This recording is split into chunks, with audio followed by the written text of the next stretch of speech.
The Last Tycoon is set in 1930s Hollywood, and it's based on Scott Fitzgerald's own experiences of working there. He wasn't actually the success that he is today, and so he got a job as a screenwriter, as did Dorothy Parker, so they were in Hollywood together, and he worked for Irving Thalberg, who was the head of the studios at the time, and he absolutely hated it because the writers got no credits, no kind of rewards. They were just there and they had a huge workload, and he actually called his office Cell Block H because he hated it so much. There was a very volatile relationship between Louie B Meyer and Irving Thalberg, and that's what the play is about. Your company, Ruby and the Dust, has produced previously another Scott Fitzgerald play.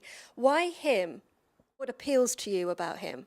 We started off doing The Great Gatsby because we read the novel the year that it came out of copyright, and our company does a lot of work based around music, and The Great Gatsby has so many lovely references to music, and of course it was the beginning of the jazz age. I always think music enhances a production, it adds something to the atmosphere, and this particular music that starts the play is referenced in the book. The story starts with an earthquake in the studios, and Scott Fitzgerald writes that an opera singer continues rehearsing her song, and the song is actually referenced as well. It's from an opera called The Chocolate Soldier, and she continues singing it right through the earthquake, and that image just stayed in my mind, and I wanted to recreate that.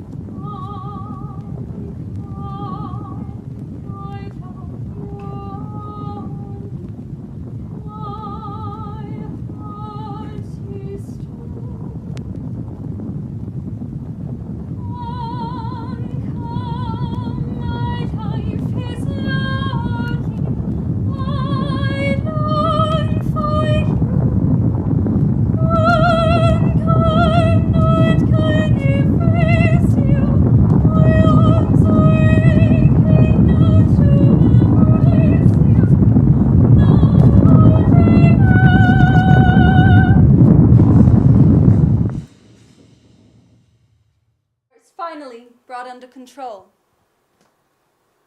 One of the women slid down the cheek of the god, and Star helped her from the water and stared into the face of his dead wife.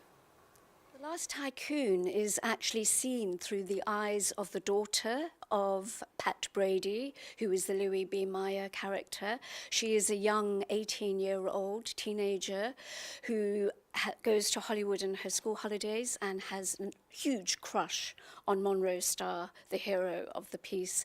And it's written through her eyes. She gets incredibly hurt in the play and has to tell the story, and of course he dies, and that's how it starts. It has two bookends. It starts with her singing her love for Monroe Starr and ends with the funeral. That's not giving it away. We know he dies. It's the Last Tycoon. But how he dies is perhaps the story.